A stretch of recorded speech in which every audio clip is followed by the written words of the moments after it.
رب کریم نے ارشاد فرمایا الیوم اکملت لکم دینکم، آج میں نے تمہارے لیے تمہارا دین مکمل کر دیا ہے، مکمل ہو گیا دین، اس کے بعد کوئی اور دین نہیں آئے گا۔ اس آیت نے بتا دیا کہ حضور آخری نبی ہیں، دین مکمل ہو گیا، اب کسی اور پیغمبر کی، رسول کی، دین کی، کتاب کی ضرورت باقی۔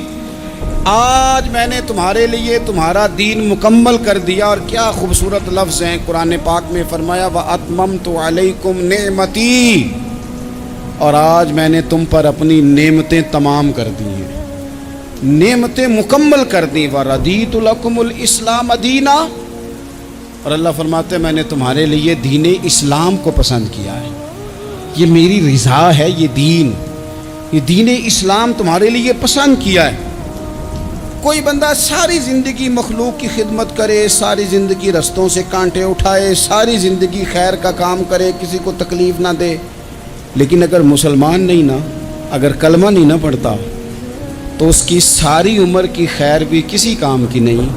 اس لیے کہ رب فرماتا ہے جڑ دین اسلام ہے، جڑ ہوگی تو پھر شاخیں قبول کی جائیں گی نا، تو اگر جڑ ہی سرے سے نہیں ہے تو خیر کرنے کا معنی۔ کچھ لوگ کفار کی، مشرکین کی تعریف کرتے ہیں کہ جناب بلے بلے اتنے ویلفیئر کام ہو رہے ہیں، تو یاد رکھو سب سے ضروری جڑ ہے۔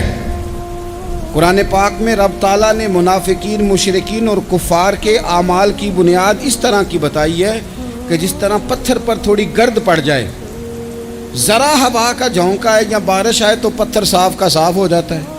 ان کے اعمال اس طرح کے ہیں۔ اس خیر کا کیا مطلب کہ جس خیر میں ایمان ہی شامل نہیں؟ جب تک بندہ مومن نہ ہو اس کا کوئی عمل بھی اللہ کی بارگاہ میں قابل قبول نہیں ہوتا۔ یہ آیت نازل ہو گئی، فرمایا دین مکمل ہو گیا۔ او میرے بھائیو، خدا را سوچو، کوئی شے مکمل نہیں دنیا میں، کوئی شے۔ کروڑوں کا مکان بنا لو پھر بھی کوئی نہ کوئی نقص نکل ہی آتا ہے۔ کوئی دنیا میں شے مکمل ہے ہی نہیں۔ اگر کوئی شے مکمل ہے تو وہ مدینے والے رسول کا دین مکمل ہے۔ مکمل، جب ہم کہتے ہیں نا مکمل دین، تو لوگ سمجھتے ہیں تو شاید سادی سی بات ہے۔ یہ وہ والی بات ہے جو دنیا میں کہیں نہیں پائی جاتی۔ جب یہ آیت نازل ہوئی تھی نا، بخاری میں موجود ہے، ایک بہت بڑا یہودیوں کا عالم حضرت عمر فاروق رضی اللہ تعالیٰ عنہ سے کہنے لگا یہ جو تم پر آیت نازل ہوئی ہے نا کہ دین مکمل ہو گیا، یہ اگر ہم پر نازل ہوتی نا تو جس دن یہ آیت نازل ہوئی ہوتی ہم نے ہر سال اسی دن کو عید بنا لینا تھا کہ دین مکمل ہو گیا۔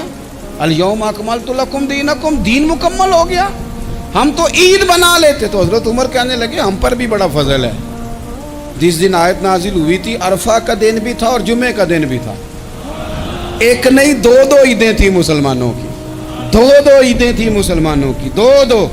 عزیز بھائی، دین مکمل اللہ نے دیا۔ اور حضرت عبداللہ ابن عباس رضی اللہ تعالیٰ عنہ نے تو ایک مقام پہ اس کا ذکر بھی کر دیا۔ جب ان سے کسی یہودی نے کہا نا یہ آیت ہمیں ملتی تو ہم عید مناتے، تو فرمایا تم ایک مناتے نا، ہماری دو تھیں اس دن۔ جمعہ بھی تو مسلمانوں کی عید کا دن ہے نا۔ بہت سارے لوگ ہیں بیچارے جو کہتے ہیں اسلام میں عیدیں صرف دو ہیں، اور وہ بھی صرف پریشانی انہیں عید میلاد النبی والے دن ہوتی ہے، اس کی آگے پیچھے نہیں ہوتی۔ حالانکہ نبی پاک علیہ السلام نے کہا ہر جمعہ بھی عید ہے، خود حضور نے فرمایا، لیکن وہ اڑ جاتے ہیں کہ نہیں عیدیں صرف دو ہی ہیں۔ بھائی آپ یہ کہہ سکتے ہیں کہ اسلام کی معروف عیدیں دو ہیں، اپنے معنی اور مفہوم کے لحاظ سے جس کو یوم عید کہا جائے وہ عیدیں دو ہیں۔ تو نبی پاک صلی اللہ تعالیٰ علیہ وسلم نے میدان عرفات میں خطبہ دیا۔ یہ جو واعظ و نصیحت ہے نا، خطبہ، تقریر، یہ دنیا کر رہی ہے، کرتی رہے گی، کرتی چلی آئے گی، اور اس کو میرے نبی پاک علیہ السلام نے پسند فرمایا۔ خیر کی بات کرنے والے کو حضور نے دعا دی۔ محبوب فرمانے لگے اللہ جو میری حدیثیں یاد کر کے آگے پہنچائے اس کے چہرے کو تر و تازہ رکھنا۔ یہ ابلاغ دین بہت بڑی بات ہے اگر کوئی خلوص نیت سے کرے۔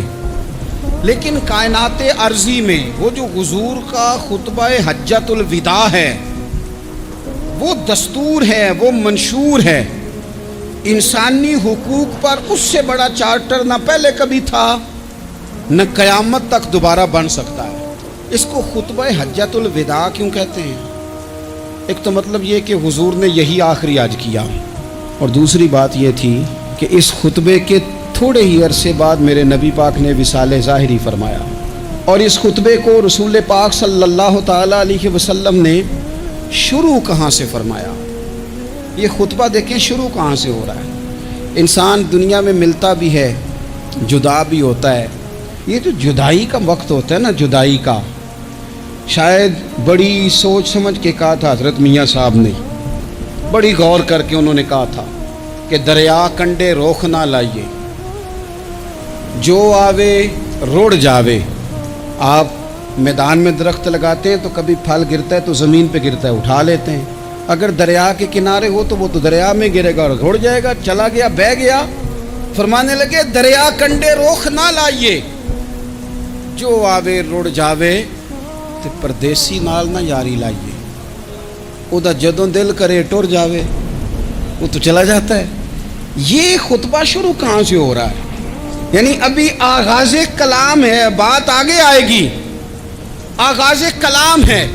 میں کہہ چکا ہوں ولی شاید عبادت کر کے بنے، تقوی اختیار کر کے بنے، ولی اللہ کی حرام کردہ ہر شے سے اجتناب کر کے بنے، وہ جس میں شبہ ہے اس سے بھی بچے تو پھر ولی بنے۔ لیکن صحابی تو حضور کی زیارت سے بنتا ہے نا، نبی پاک کی زیارت سے بنتا ہے، اور صحابہ تو وہ صحابہ تھے جن کی ہر صبح عید ہوتی تھی، خدا کا قرب حاصل تھا، نبی کی دید ہوتی تھی۔ وہ تو اس طرح کا ماحول تھا کہ نبی پاک نے فرمایا حضرت ابو ہریرہ سے یہیں بیٹھے رہتے ہو، تھوڑا ذرا کبھی کوئی کام بھی کر لیا کرو، وقفے سے ملنے سے محبت بھی بڑھتی ہے۔ تو حضرت ابو ہریرہ اٹھے اور ستون کے پیچھے سے ہو کے واپس آ گئے۔ فرمایا آ گئے ہو؟ عرض کی حضور دل ہی نہیں لگتا تو جائیں کہاں؟ وہ جو حضور سے آ کے کہتے تھے نا یا رسول اللہ صلی اللہ علیہ وسلم، حضرت صوبان بن مالک، حضور نے فرمایا پریشان دکھائی دیتے ہو؟ کہا یا رسول اللہ ایک بات پریشان کرتی ہے۔ کہا وہ کیا؟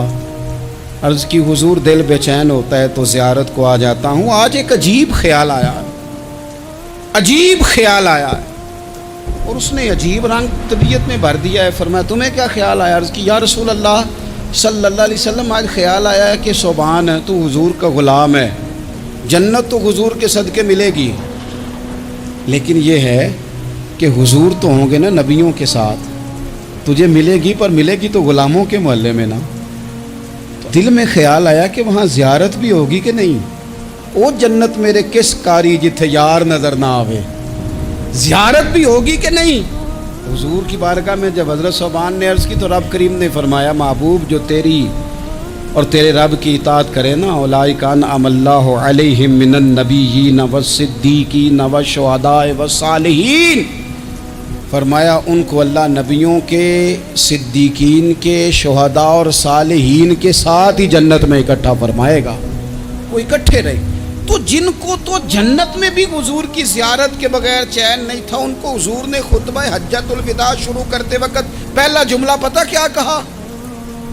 حضور اونٹنی پہ ہیں، احرام باندھا ہوا ہے، 1,40,000 کم و بیش غلام سامنے کھڑے، عرفات کا میدان۔ محبوب فرمانے لگے پہلا جملہ، جو درد والے تھے وہ تڑپ گئے، یہ سارے درد والے تھے لیکن کچھ زیادہ مزاج شناس تھے۔ محبوب نے پہلا جملہ کہا، حضور فرمانے لگے لوگوں جس طرح آج اکٹھے ہوئے ہیں شاید اس کے بعد دوبارہ ہم اکٹھے نہ ہوں۔ پہلا اعلان ہی کر دیا کہ یہ تمہارے ساتھ جو آج خطبہ ہے نا، اس میں اشارہ دے دیا کہ دوبارہ نہیں جمع ہوگے، اگلا حج نہیں کرنا، بس ختم ہوئی بات۔ یہ آخری پہلی بات ہی حضور نے یہ بیان۔ اب وہ اتنے دل نرم ہو گئے حضور کی بات سن کے، آنکھوں میں آنسو اس طرح آ گئے، طبیعت کا ملان اتنا بڑھ گیا کہ ہر ایک کا دل کشکول بن گیا، ہر طرف سے آہیں اور سسکیاں ہیں کہ حضور کے وہ جملے یوں صحابہ لے رہے تھے جب آپ سے کوئی کہہ دے کہ بھائی یہ وقت بس آخری ملاقات کا ہے، تو پھر انہوں نے وہ تو حضور کی ہر بات ہی توجہ سے سنتے تھے، پر یہاں جو انداز بن گیا وہ انوکھا بن گیا۔ فرمایا شاید دوبارہ ملاقات نہ ہو۔ پھر میرے کریم محبوب صلی اللہ تعالیٰ علیہ وسلم نے فرمایا جس طرح تمہارے لیے یہ شہر حرمت والا ہے، مکہ حرمت والا ہے نا، ایک نیکی کرو تو مکے میں 1,00,000 کا ثواب، حرم مکہ میں ایک گناہ کرو تو